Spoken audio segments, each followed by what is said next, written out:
तो दोस्तों आज हम एक ऐसी लड़की की जर्नी देखेंगे जो अपने प्रिंस को माउस से वापस इंसान बनाना चाहती है और इसमें उसकी मदद करती है एक नौसिखिया जादूगर।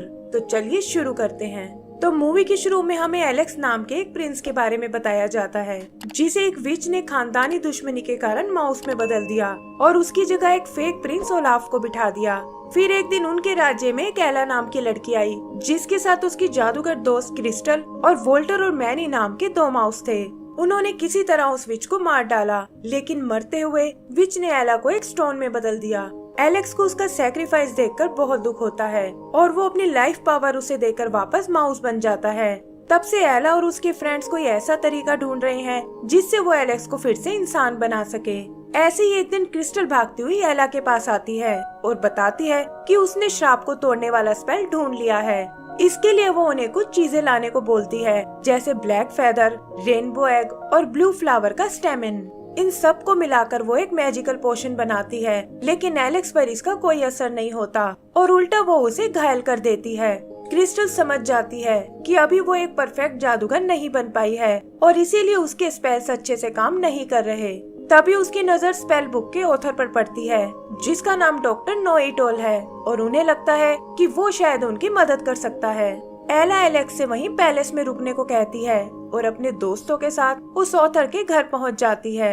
वो देखते हैं कि उसका घर मैजिक से भरा हुआ है, लेकिन बहुत बुलाने पर भी वो उनके सामने आने से मना कर देता है। तब एला उसे सारी बात बताती है और उसकी प्रॉब्लम सुनकर वो उनसे मिलने को तैयार हो जाता है। वो देखते हैं कि ये डॉक्टर असल में एक टोर्टोइज है और उसे अपनी नॉलेज पर बहुत ही घमंड है। थोड़ा भाव खाने के बाद वो फाइनली उन्हें एक क्लू देने को तैयार हो जाता है और बताता है कि तुम्हारी मदद लाइफ स्टोन नाम का एक जेम ही कर सकता है जो समुद्र पार फॉरेस्ट क्वीन के कैसल में रखा हुआ है। लेकिन साथ ही वो उन्हें वॉर्न भी करता है कि वहाँ तक पहुँचना बहुत मुश्किल है और अगर तुम क्वीन तक पहुँच भी गए तो वो तुम्हें लाइफ स्टोन कभी नहीं देगी।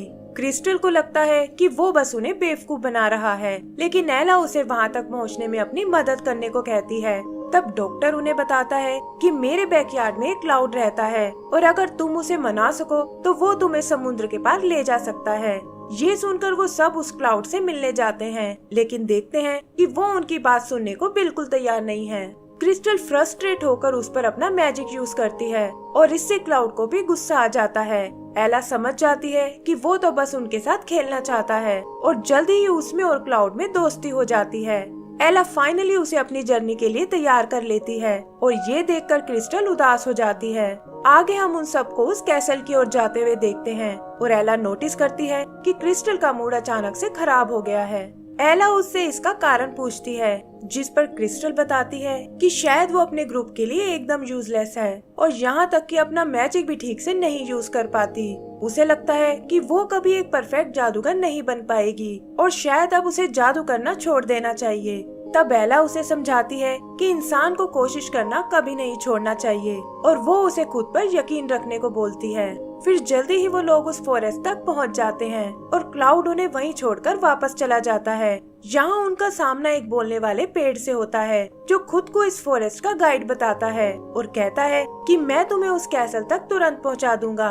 वो देखते हैं कि ये पेड़ चलने में बहुत स्लो है, लेकिन कोई और चारा न होने के कारण उन्हें उसे ही फॉलो करना पड़ता है। पेड़ की मदद से फाइनली वो उस कैसल तक पहुंच जाते हैं और देखते हैं कि 2 गार्ड्स वहाँ की पहरेदारी कर रहे हैं। क्रिस्टल अपने माउस फ्रेंड के साथ उनका ध्यान भटकाती है और पीछे से एला उस कैसल के अंदर चली जाती है। वहाँ उसे फॉरेस्ट क्वीन का रूम दिखाई देता है जिसमें कुछ अजीब सी स्टैचूज रखे हुए हैं। तभी एक लैंप जिंदा होकर उसके सामने आ जाता है और कहता है कि तुम शक्ल से मुझे एक चोर लग रही हो। वो एला से खुद को अपने साथ ले जाने को बोलता है और कहता है कि मैं रास्ते में तुम्हारे बहुत काम आऊंगा। देखते ही देखते वो दूसरे स्टैचूज भी एला से यही रिक्वेस्ट करने लगते हैं, जिसमें एक जीनी और एक मैजिकल कारपेट भी है। फिर एला गलती से एक मैजिकल पेंटिंग में चली जाती है और एक के बाद एक उसे वहाँ कई खतरों का सामना करना पड़ता है। तभी उन्हें फॉरेस्ट क्वीन के आने की आवाज सुनाई देती है और एक लेडी एला को पेंटिंग से बाहर निकाल देती है। लैंप उसे जल्दी से एक अलमारी में छुपने को कहता है और तभी क्वीन अपने रूम में आ जाती है। वो समझ जाती है कि यहाँ जरूर कुछ गड़बड़ हुई है और अपने मैजिक से एला को अलमारी से बाहर निकाल लेती है। वो एला से इस तरह यहाँ आने का कारण पूछती है और तभी उसे ढूंढते हुए क्रिस्टल और वो माउस वहाँ आ जाते हैं। क्वीन को लगता है कि ये सब शायद यहाँ चोरी करने आए हैं और वो एक एक करके उन सबको कैद कर लेती है। तब एला उसे बताती है कि हम तो यहाँ उस लाइफ स्टोन को लेने आए थे ताकि अपने फ्रेंड एलेक्स की मदद कर सकें। लेकिन फॉरेस्ट क्वीन उन्हें बताती है कि तुम लोगों ने यहाँ आने में देर कर दी क्योंकि लाइफ स्टोन को तो डेजर्ट क्वीन ने पहले ही चुरा लिया है। तब एला उससे एक डील करती है कि अगर हम लाइफ स्टोन को वापस ले आए तो आप हमें उसे अपने फ्रेंड पर यूज करने दोगी। फॉरेस्ट क्वीन उन्हें समझाती है कि डेजर्ट क्वीन बहुत ही खतरनाक है और तुम लोग उसका मुकाबला नहीं कर पाओगे। लेकिन एला पीछे हटने को बिल्कुल तैयार नहीं होती। लैम्प और बाकी स्टैचूज भी क्वीन को उनका ऑफर एक्सेप्ट करने को कहते हैं और कुछ सोचकर वो उनकी बात मानने को तैयार हो जाती है। फिर वो उन्हें आगे जाने के लिए एक मैप देती है और लैम्प को एक कड़े में बदलकर एला के हाथ पर बांध देती है ताकि वो उन सब पर नजर रख सके। आगे का सीन डेजर्ट कैसल का है जहाँ ओलाफ इस सारे प्लान की जानकारी डेजर्ट क्वीन को देता है, लेकिन उसे लगता है कि वो बच्चे उसका कुछ नहीं बिगाड़ पाएंगे। तब ओलाफ कहता है कि आपको अपनी आर्मी के लिए एक जादूगर की जरूरत थी और मैं क्रिस्टल को बहलाकर आपके पास ला सकता हूँ। बदले में आपको मेरा किंगडम पाने में मेरी मदद करनी होगी और डेजर्ट क्वीन भी इसके लिए तैयार हो जाती है। इधर आगे बढ़ते हुए एला को एक शॉर्टकट नजर आता है, लेकिन क्रिस्टल को लगता है कि उन्हें इस रास्ते पर आगे नहीं जाना चाहिए। वो अपने मैजिक से इधर उधर खतरा ढूंढने लगती है, लेकिन एला उसे समझाती है कि तुम बेवजह ही ओवर रिएक्ट कर रही हो और हर जगह मैजिक यूज करने की कोई जरूरत नहीं है। इस बात को लेकर उन दोनों में बहस हो जाती है और क्रिस्टल गुस्से में उन्हें छोड़कर चली जाती है। यही हम ओलाफ को देखते हैं जो छुप कर उन पर नजर रख रहा था और वो क्रिस्टल से मिलने उसके पीछे जाता है। आगे एला और उसके साथियों को एक हट दिखाई देती है जिसमें ढेर सारा खाना रखा हुआ है। तभी एक पिंजरा एला को कैद कर लेता है और पता चलता है कि ये एक शैतान बिल्ली का घर है। वो वोल्टर को पकड़कर खाने की कोशिश करती है, लेकिन देखती है कि वोल्टर को उसकी बनाई डिशेस बहुत पसंद आई हैं। ये देखकर उसे बहुत खुशी होती है क्योंकि वो हमेशा से एक शेफ बनना चाहती थी, लेकिन कोई भी उसकी डिशेस को पसंद नहीं करता था। एला को ये सुनकर क्रिस्टल का ध्यान आता है और वो सोचती है कि ना जाने वो किस हाल में होगी। उधर ओलाफ क्रिस्टल से मिलने आता है और उसे बताता है कि तुम्हारे दोस्तों को तुम्हारी स्किल्स की कोई कदर नहीं है और अगर तुम डेजर्ट क्वीन के साथ मिल जाओ तो वो तुम्हें एक पावरफुल जादूगर बना देगी। क्रिस्टल भी उसकी चालाकी को नहीं समझ पाती और डेजर्ट क्वीन का साथ देने को तैयार हो जाती है।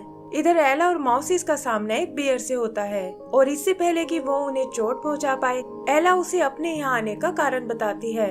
बेयर उसका दोस्तों के लिए प्यार देखकर बहुत इम्प्रेस होता है और कहता है कि मैं तुम्हें यहाँ से सही सलामत जाने दूंगा, लेकिन पहले तुम्हें मेरे लिए एक लेटर पढ़ना होगा। पता चलता है कि ये लेटर उसके भाई ने उसे लिखा था, जिसके साथ काफी टाइम पहले उसकी लड़ाई हो गई थी और अब वो सब कुछ भुलाकर उससे दोबारा मिलना चाहता है। एला समझ जाती है कि अपनों से अलग होना ही दुनिया का सबसे बड़ा दुख है और ये सोचकर उसे क्रिस्टल का ख्याल आता है और वो वोल्टर और मैनी के साथ उसे ढूंढने निकल जाती है। ओलाफ भी डेजर्ट में उन्हें देख लेता है और क्रिस्टल की मदद से वो उन तीनों को एक स्पेल में कैद कर लेते हैं। एला भी क्रिस्टल को उसके साथ देखकर बहुत हैरान होती है और उसे समझाती है कि तुम्हें इस आदमी पर विश्वास नहीं करना चाहिए, लेकिन क्रिस्टल पर इन बातों का कोई असर नहीं होता और वो उन्हें धोखेबाज और सेल्फिश बताती है। ओलाफ भी आग में घी डालने का काम करता है और कहता है कि अब तुम्हारी बातों से कोई फर्क नहीं पड़ता और जल्दी ही क्रिस्टल एक पावरफुल जादूगर बन जाएगी। एला एक बार फिर उससे माफी मांगती है और कहती है कि तुम्हारे बिना हम यहाँ तक कभी नहीं पहुँच सकते थे और तुम अभी भी हमारी टीम का एक अहम हिस्सा हो। ये सुनकर क्रिस्टल को अपनी गलती का एहसास हो जाता है और अपने दोस्तों को आजाद करके वो ओलाफ को स्पेल में कैद कर लेती है। आगे वो एक लंबा रास्ता तय करके उस कैसल तक आते हैं, जिस तक जाने के लिए उन्हें एक ब्रिज क्रॉस करना होगा। लेकिन जैसे ही वो उसके सेंटर में आते हैं, वो ब्रिज टूटने लगता है और ये लोग बड़ी मुश्किलों से बचते हुए दूसरी तरफ आते हैं। फिर कुछ बबल्स उन्हें उठाकर ऊपर पैलेस में ले जाते हैं और यहाँ उनका सामना उस डेजर्ट क्वीन से होता है। वो उन्हें बताती है कि लाइफ स्टोन से मैं अपने डेजर्ट को हरा भरा करना चाहती हूँ और यही मेरी डेस्टिनी है।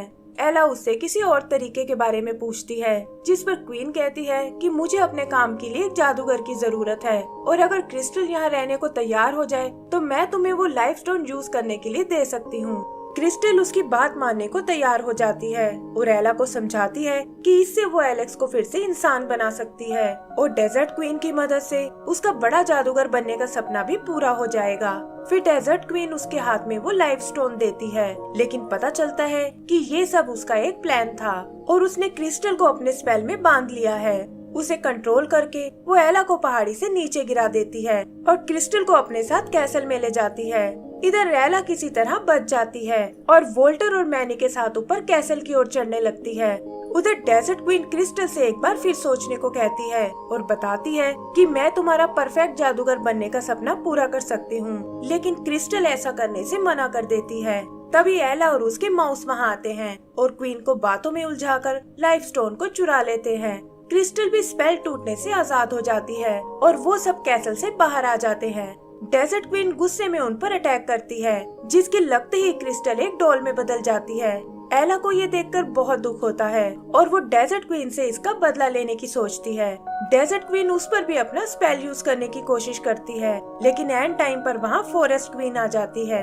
फॉरेस्ट क्वीन एला से वो लाइफ स्टोन लाने को कहती है, क्योंकि उसके बिना वो डेजर्ट क्वीन का मुकाबला नहीं कर पाएगी। और ये सुनकर एला तुरंत उसे ढूंढने निकल जाती है।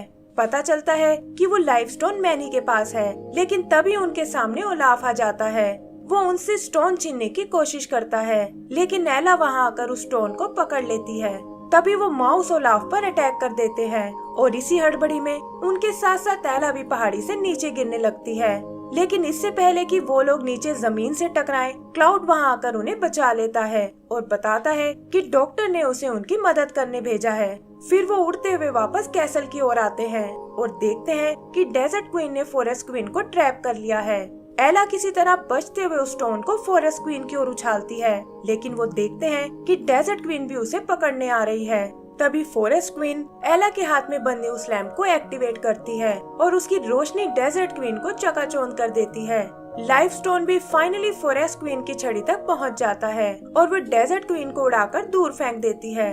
आगे हम उन सभी को फॉरेस्ट कैसल में देखते हैं, जहां क्वीन उन्हें बताती है कि वो एलेक्स और क्रिस्टल में से किसी एक को ही ठीक कर सकते हैं। तब एलेक्स उससे क्रिस्टल को जिंदा करने को कहता है, क्योंकि उसकी ये हालत उसी की वजह से हुई है और एला को भी उसकी बात माननी पड़ती है। फिर क्वीन स्टोन की पावर से क्रिस्टल को ठीक कर देती है और हम देखते हैं कि वो इस बार एक नए रूप में है। क्रिस्टल एलेक्स को माउस के रूप में देखकर बहुत हैरान होती है और तब फॉरेस्ट क्वीन उसे सारी बात बताती है और ये सुनकर क्रिस्टल को बहुत दुख होता है। आगे क्वीन उसे बताती है कि लाइफ स्टोन ने तुम्हारी मैजिकल पावर को बढ़ा दिया है, जिससे तुम भी एक परफेक्ट जादूगर बन चुकी हो और अब तुम फिर से अपना पहले वाला स्पेल ट्राई कर सकती हो।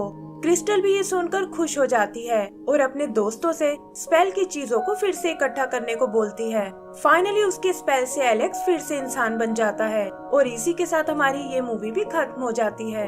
तो दोस्तों, अगर आपको ये मूवी पसंद आई हो तो प्लीज हमें लाइक एंड सब्सक्राइब करना ना भूलें। Thank you.